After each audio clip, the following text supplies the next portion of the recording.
Welcome back to the Gaming News Canada show, and yes, I am your host, Steve McAllister.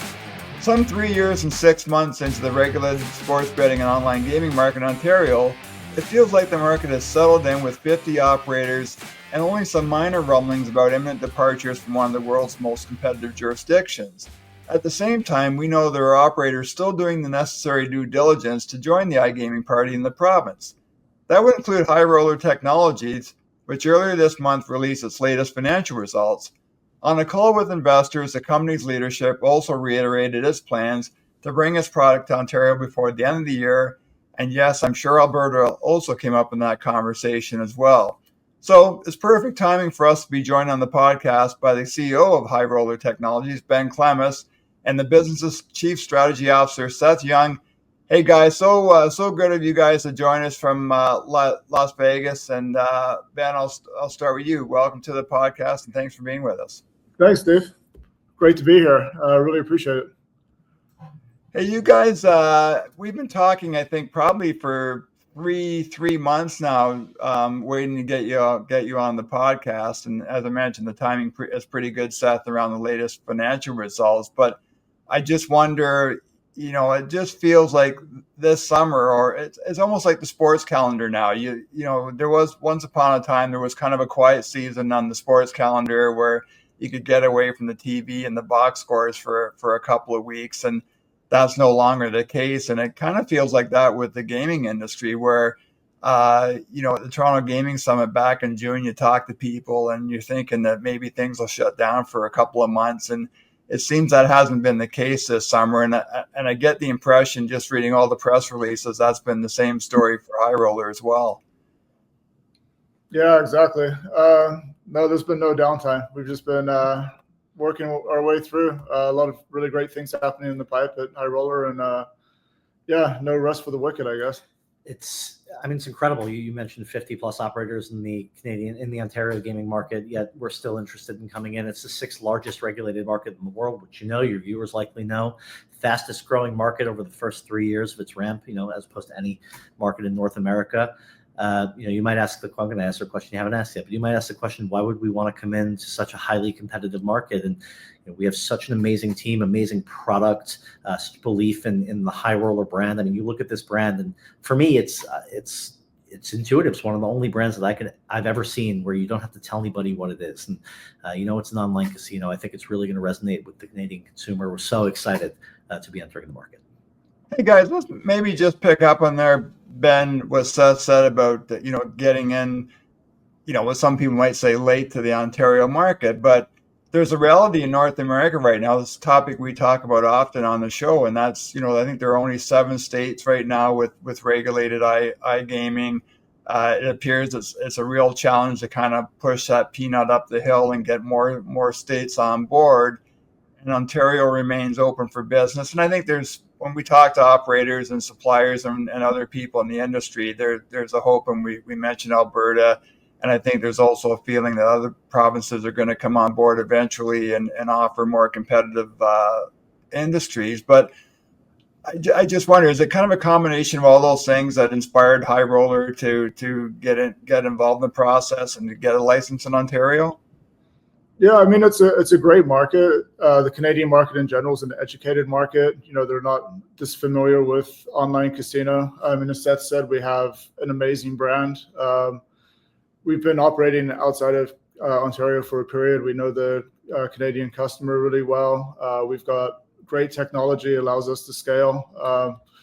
And really, we've seen the growth in Ontario with the data that we have. And it's a great time to come in. I don't think we're late at all. Actually, I think we're coming in a really good time for us in the company. I agree with you completely. I really like that saying, pushing the peanut up the hill. I haven't heard that one before, so I'm going to steal that. But I wouldn't say we're late. I'd say we're actually quite early. I mean, you look at, if you consider online gaming in general, I think we're going through a bit of a renaissance as an industry where, 20 years ago it was the Wild West. Now we're sort of entering this period of having a regulated era, not just in Ontario, but in other places. And I'd say this is really chapter 1 in many ways, maybe chapter 1.5, or maybe we've seen the prologue. But you referenced North America, 7 states that you can get in. Only 4 really are accessible. There are some with government monopolies, some with really limited license structures. It's a huge market, the USA, but Ontario, I think, has done it very, very well, where the government has said, okay, well, we've had this very long-standing, I guess, legally gray market or market that's been pre-regulated. There's a very educated consumer. And instead of saying, okay, all of these groups that know the consumer, you know how to make money, we're going to kick you out. No, let's bring them in. And I think that's why you're seeing the maximization of tax revenue, which can be used for public policy initiatives. That's why you're seeing great operators with highly competitive products, great consumer protections. It's one of the best markets I've seen, thoughtful regulation. Obviously, everybody wants tax rates to be lower, but all things considered, it's not bad. And so as we looked at this market, we considered this alongside Finland, which is another market of strategic focus for us. Very high player values, very high player engagement, a lot of sophistication, good regulation, and we thrive in competition. So we're super excited. Hey, Ben, I want to ask you about the application process. But before I do that, I just wonder if you could just talk to our audience a little bit about High Roller's history and how you and Ben got together and just kind of the state of the company. Yeah, great question. So I've been CEO since January 1st of 2024. Prior to that, I was partnered with Happy Hour Investment Company, the second largest shareholder of High Roller. I knew the team behind it. The team that founded High Roller also founded Spike Up Media, one of the larger player acquisition companies in the space. Really excited about the future potential of the business, especially now, with the strategic focus on the expansion into the Canadian market and Finland. Knowing Seth for a number of years, we've been in the industry together for 20 years now. He had more hair, I had hair when we got into it. And then, we're kind of talking, we've kind of co-invested on a few different projects. We're talking earlier in the year. Seth was following the journey of the company, and I mean, can't speak on behalf of him, but he was really excited about the prospects and, wanted to join the family, so to say. I'll say this. So, prior to High Roller, which is a public business, it's ROLR on the NYSE. I was involved with a business called poised, which we took from private to public on the ASX. It was a great success story where it was the same, more or less, just for sports betting. Great product, great team, great timing. And as I've known the principals behind the business for some time, both personally and some of them by reputation, high reputation. And for me, looking at this one, I can say there have been 3 times in my life that you look at a business and you say this one's going to be successful as a function of all of the things that have went into it. And for me, it's a privilege to be involved with the team. It's an amazing team, largely based in Malta. We have this, as Ben referenced, a relationship with a business called Spike Up Media. And this was a huge thing that drew me and a lot of other people to it. One of the biggest, most important things for any online gaming business is the ability to acquire customers. And Spike Up Media is arguably the best, most prolific online gaming customer acquisition firm in the world. And they work with us. I mean, our founders are part of our founding team are their founders. So we have this really interesting opportunity to, let's say everything else is the same, and it's not. We actually think we have some really interesting competitive levers. But if we can acquire customers more efficiently, and it's more or less a pretty wide berth that we can address, we feel like we'll do pretty well to operate at margin in the competitive environment, be able to reinvest more quickly, and ostensibly grow. So yeah, we're quite excited. I've said that like 5 times. We couldn't be more excited about coming into Ontario and then Alberta. We're very excited, Steve. Yeah. It's funny listening to the two of you. I mean, I've only been covering the industry for a little over 4 years now, but it feels like it's a bit of a trip down memory lane. Ben, you mentioned Happy Hour, and Kelly Keane was one of the first people I spoke with in the industry back in the days when I was writing a weekly column for the Toronto Star on kind of the new world of legal sports betting in Canada. And Seth, you mentioned PointsBet, and Johnny Aiken and Jay Croucher were 2 guys that I dealt with through Pat Eichner back in the early days of covering the industry as well. And it just reminds me, listening to you 2 talk, and so often is the case with guests on this podcast, is just how small the industry really is, and the kind of relationships between people. I think I might be drawn to that part of the world because Ben is a Kiwi and all those guys were Aussies. So maybe there's something in the water with the charm. Hey, I want to ask you guys just about the application process and what that process has been like with the Alcohol and Gaming Commission in Ontario and iGaming Ontario. And then, again, I know I won't ask you to pull the curtain back too far, but just what that process has been like, and just is there a timeline right now where you can kind of see the finish line? And I think I mentioned you do hope to be in business here in Ontario by the end of the year, but just where things sit right now. Yeah, I mean, when we look at where we take the business markets that we go into, especially from the regulated side of things, which is our focus. It's important that we go through and look at actually the regulatory framework, taxation, how players are treated, and also the process. And I think we're going through the process now, and it's very straightforward. It's very well laid out. Communication's great. So we're on the side of the application process, which is we're proceeding with. We're also doing the build out with Playtech on the other side for the product. So it's great that those things can happen in parallel. Carlo joined us as GM, and he's based in Ontario, which is also helping a lot. But I mean, I think the process is really good. It's really well structured. It's clear what our deliveries need to be, timelines. The communication is great, which is the utmost importance. So for boots on the ground, Ben referenced Carlo. We hired Carlo Scappaticci, who's phenomenal. He's been leading the charge there for us. As far as the timing goes, it's been signaled to us that we'll be able to launch in the second half of this year, which we're in. Never really know government timing, but we're hoping that we stick to the timelines and we're able to launch, have a product up in relatively short order. But it's been a good process so far.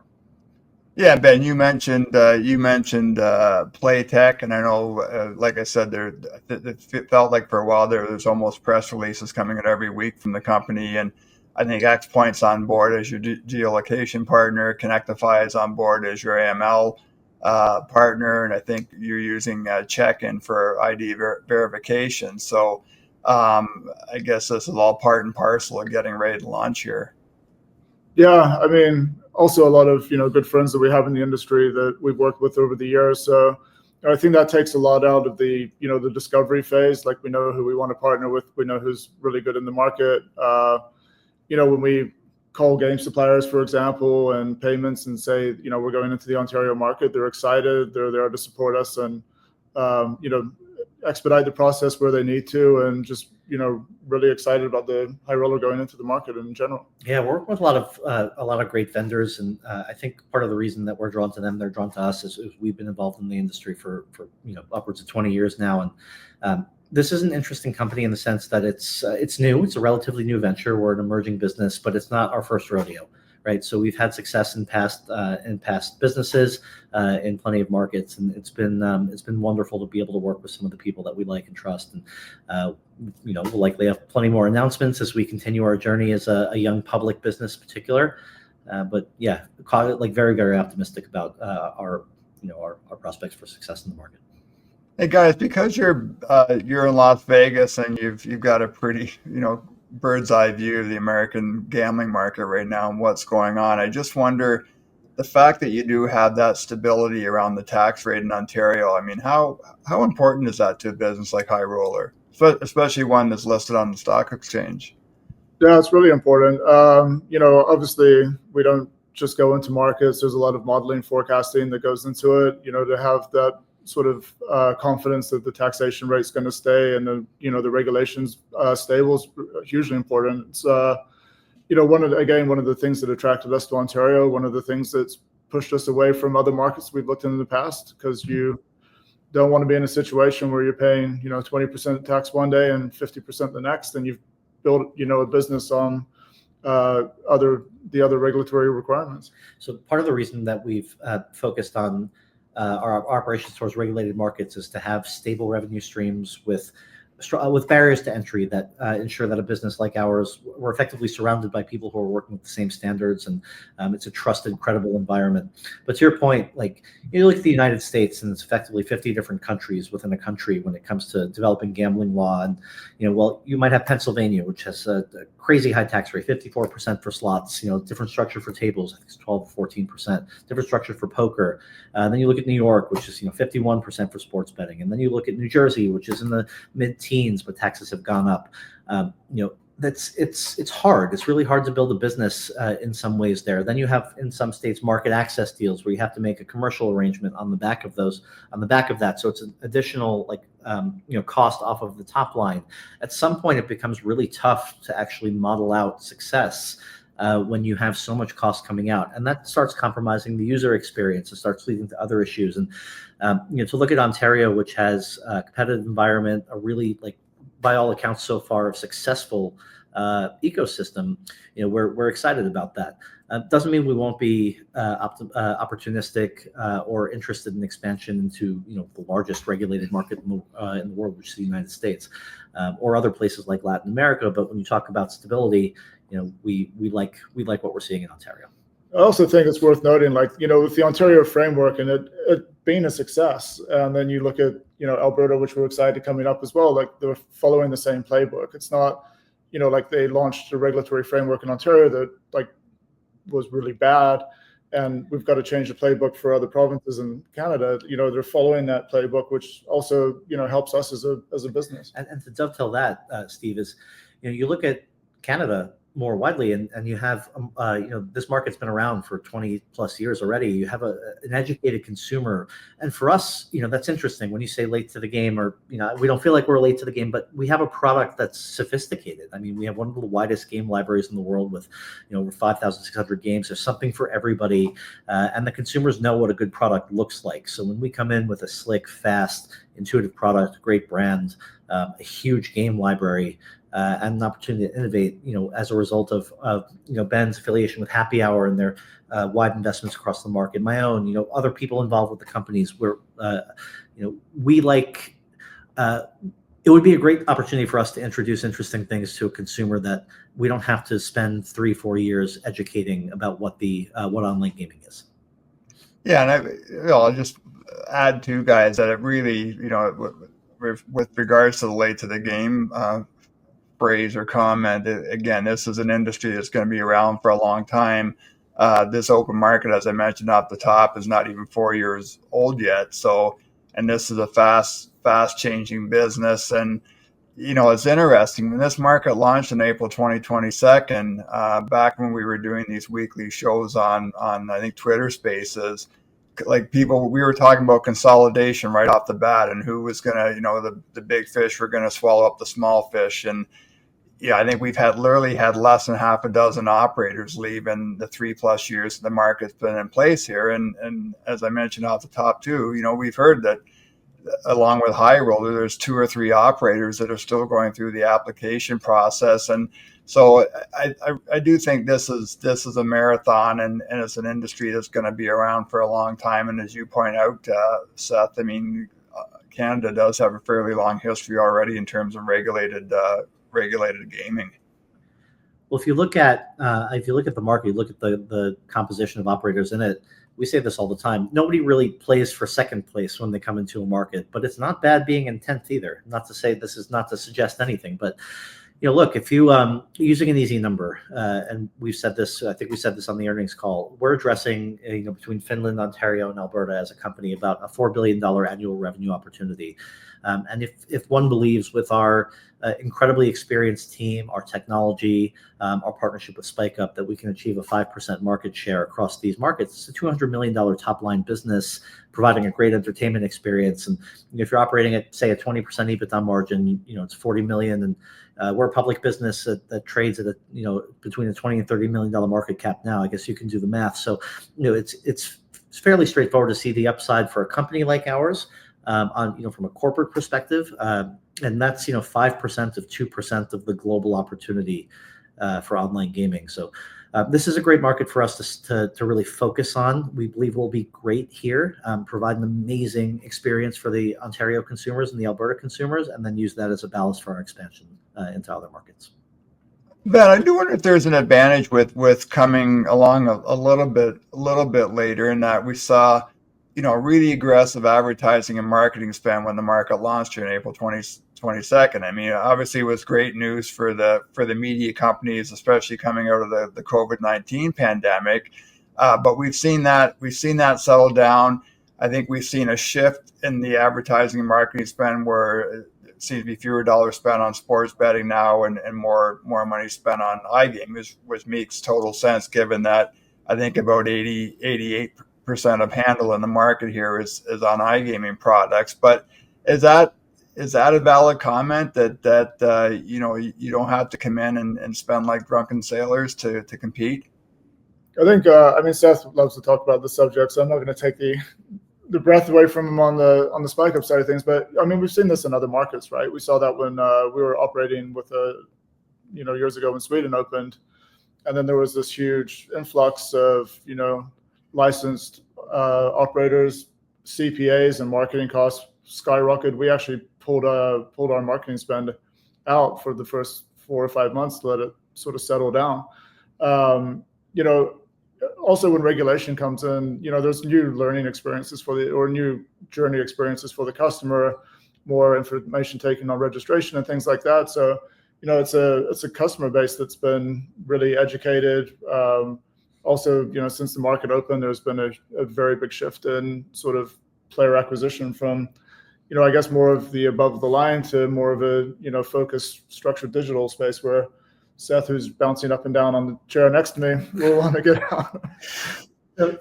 I love this question, because you look at, it's not just Ontario, but you look at other markets, and there are groups that are focused on casino and look at sports betting as an amenity or a retention mechanic. Right. And then there are groups that are sports led, right? And when I look at a market, and it's not to say there's anything wrong with being sports led or casino led, like I look at a market and you're a sports betting business, it's tough to operate. There are a lot of interesting deals you can make that are better probably for sports than for casino with sports teams or whatever, but those are also expensive, somewhat low margin. Whereas casino, I think it was the latest number I saw, the composition was 72% of the total addressable market in Ontario was casino revenue. So you look at a company like Betty, for example, which came on the scene without a sports betting brand as a online casino, and they do great. You look at a Rush Street in the United States, and they over-index their fair share of the online casino segment of the market relative to the sports-led competitors. And frankly, that's where the majority of the revenue is. And so we're experts in online casino. We do have the option to add sports betting in the future. I think it's fair to say we'd look at it more as an amenity product than a driver, but it could be great on the customer acquisition side. For our part, Spike Up Media, experts in acquiring online casino customers, and as we consider innovation in the future as it relates to sports, maybe it lends itself to an opportunity to introduce new sports product into the market. Who knows? But at least in the short term, we're definitely focused on the online casino portion. It's where we do quite well, and we think we'll come in with a very competitive experience.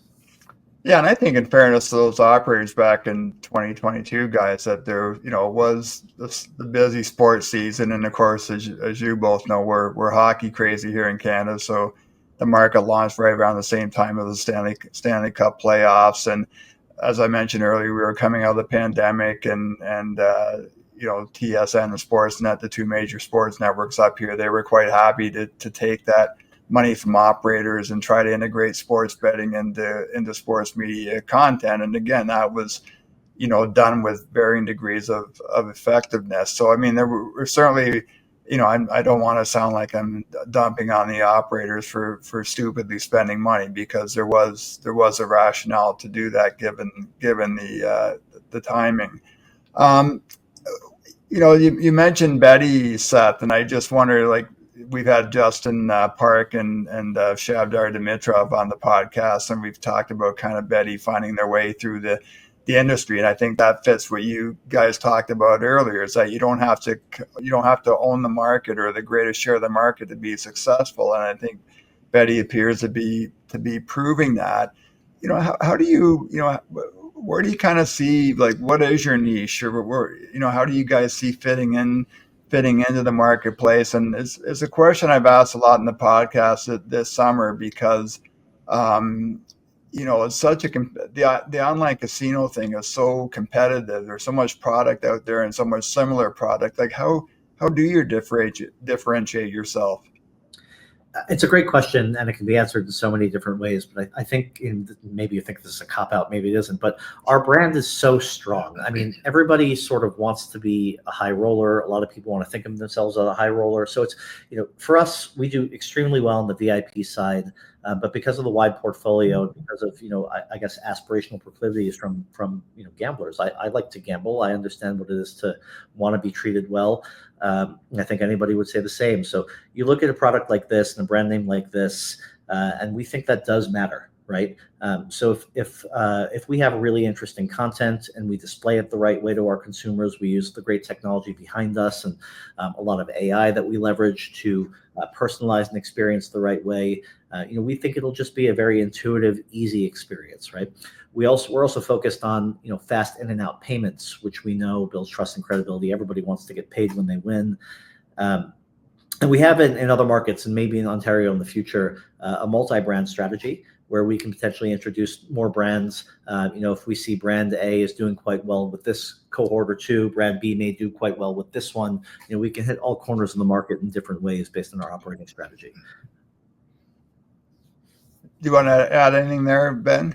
Yeah, I mean, just marketing and retention of customers has changed dramatically over the years, and even I would say like the last 18 months. With more AI and machine learning, we have companies like Flows, for example, that's into our platform that's doing real-time trigger off real-time events. And I think, if you're not relevant to the customer on sort of that day on the action and what they've played and what their experience is. I remember years ago that, I was playing on this online casino, and then they had this thing where you fill out this, bar to get a reward. And I spent hours, completed it and got like a $4 bonus. And I closed my account right there and then.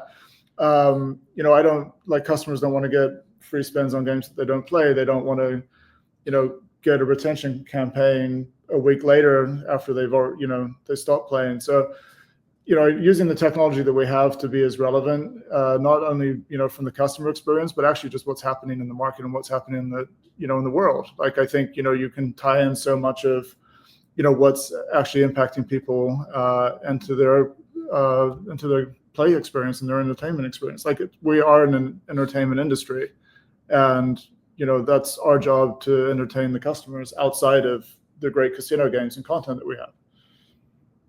Hey guys, I'd like to, Seth, you mentioned VIP programs, and really like to give you guys a chance to address that. We've been a little bit critical of VIP programs in the newsletter, on the podcast. I mentioned at the Canadian Gaming Summit during a panel I was moderating back in June that I wasn't posting VIP related employment opportunities in the Wednesday newsletter because there were just some negative connotations associated with that. And again, I it's one of those things where I go back and forth every week about whether or not I'm doing the same thing. So I want to give you guys a chance just to talk about the VIP programs and why they're relevant and why they're important part of what companies like High Roller does. Sure, and I'll preface this statement with I'm on the board of a business called Kindbridge Behavioral Health, which is a responsible gambling telehealth company. I think there's two kinds of looking at operations, right? You can look at being a responsible operator that's providing an entertainment experience and cares about their consumers, or you could be something else. And we're not that something else. We're that first thing. So when you talk about a VIP program, I don't think of anything untoward. It doesn't actually strike me in any way as being untoward. It's how you take care of your customer. Like I feel like now, if you're a consumer, you sort of expect to be treated well when you're spending discretionary dollars. This is entertainment dollars. You could go to dinner, you can go to a movie, you can go spend it on anything. There's so many ways to fracture your wallet digitally, but you choose to play with us. So we want to make sure that you're rewarded with loyalty. And it's all, we talk about VIP, you may think about it like you have to be this huge spender that loses a tremendous amount of money. You lose your house, you know, whatever, you go into debt. It's not typically that way. You know, it's all relative. You know, we were speaking earlier with somebody who said, you know, you think about when you look at VIP, somebody that's spending, you know, depositing $500 may be a VIP. Well, Ben mentioned, what about the teacher that's spending $30 a week? Or what if that it's a teacher that's spending $500 versus, you know, a high net worth spending $500? You never really know. So I think it speaks to the importance of really understanding the consumer, having a responsible operating methodology, and not burying your head in the sand that, yes, we are in an industry where people can have problems with their gaming activity. It's no different than somebody having problems with eating too much fast food, or somebody abusing pharmaceutical drugs that may be prescribed. So as long as you sort of backstop any business like ours with a way to provide people with sport when they need it, and it's a very, very small percentage of people, then I think you're doing fine. But from a VIP perspective, tie it back. If I was a consumer on any platform, I would expect that if I'm playing here when I have so many choices, they're going to treat me well. And so we really over-index on that. We like to do that. Yeah, and I guess it's not a whole lot different than being a season ticket holder for a professional sports team or having a luxury suite. I think one of the concerns I hear often is about people who self-exclude themselves and then, you know, a month later get an email from an operator offering them a bonus program. And I think that seems to be the major concerns with people when it comes to VIP programs. Sure. I mean, we've been in the industry a really long time. You always hear, you know, companies that have done predatory things and, you know, VIPs that have been incentivized to, you know, roll back, you know, winnings to play. Like, we don't do that. We just want our customers to have the best possible experience. I think it's like anything really in life, right? Like, you know, you can do the right thing and the right thing by people. And then that's why we have the team that we've built around us, because we all have the same, you know, ethnic and, you know, philosophy on sort of entertainment and gambling. And we also know, you know, as Seth said, he's on the board of Cambridge, like, you know, we are part of these organizations because we really do deeply care about the industry, the sustainability of the industry and the players. But, you know, it doesn't mean that there's not bad actors out there, but I think the more good actors that we have, and, you know, the more companies that have the same philosophy. Like when we started Guts back in 2013, our, you know, unique selling point was that we'll give the money to the players fast as humanly possible. And then others sort of started following that steps. And that's, you know, what we do now in the markets we operate in. And, you know, it's imperative for us that the customer has the best possible experience. And, you know, unfortunately, there are some people that, you know, and have gaming related issues, but, you know, the better the contact that we have with the better we can engage. And Steve, I'll say this, you know, sometimes when you see somebody self-excluded getting an email, it's not on purpose, right? It could be technology. It could be that the operator hasn't received an updated exclusion list from the government. There are any number of reasons that this can happen. I can sit here and look you in the eye virtually and say, there is no operator in a regulated market that wants to do that, right? It's never got to be. It's almost, well, it's not on purpose. It doesn't mean it won't happen, but it's not on purpose. The other thing is, you know, VIP hosts, to reference, they're often the first line of communication for the customer. They know the customer the most. You know, it's their job in some ways to be that first line of defense for the customer as well. But if the customer's having a good time and you know, this is entertainment for them, you can, by the way, you can win as much as you can lose. You have an equal chance at winning. Nobody really talks about that. So I think it's a function of really knowing your customer. Again, not to say there are not bad VIP hosts. Some VIP hosts are compensated based on their customer losses. So it's all a function of how you structure that and how you operate culturally as a company. But yeah, it's a fair point to make. Yeah, well, no, I'm glad we had the conversation. That's great insight from the two of you. And Seth, you mentioned regulation, and I think it always is better to be regulated than not. And I'm sure you both saw the American Gaming Association research that came out, I think, over the weekend. That's over $700 billion still being spent by American gamblers on offshore markets, which is staggering. But it's just a real hitting you over the head reminder that gambling's not only been around for a long time, but that it's incredibly accessible, and it's not like the regulated marketplace rolled in and all of a sudden people started betting on sports and playing online poker. It's also a great example of why prohibition doesn't work. There's consumer demand. Gambling is as old as time. I remember back in Connecticut when Major League Baseball was testifying in support of integrity fees for sports betting. I'm going to butcher my quotes, but I sat there and said something like, it's illogical to assume that the integrity of sports betting is better protected in an environment without regulation. Like, it's opaque. So at least this way we have, clear rules, clear guidelines, accountability, consumer protection. It's just better for everybody. With that said, regulation is also only as effective as the enforcement against unregulated operators, which we haven't seen a whole lot of. So look, we're again, tie it all back to the reason we're here. We're so excited to be in a market that's thoughtfully regulated. We're so excited to address the opportunity in Alberta when the opportunity affords itself.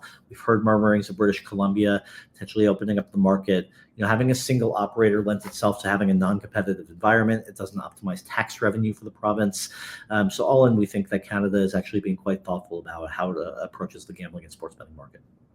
Hey, before I let you guys go, just one more question. And that's kind of, aside from Ontario opening and Alberta and that, what kind of excites you about the industry right now? Especially, two guys that have been around for 2 decades plus around the industry. Like, what is it that really, gets you juice these days? Look, I'll let Such you a go. good question. Yeah. God. No, I think in general, like the shift sort of to digital, like the growth of the industry as a whole.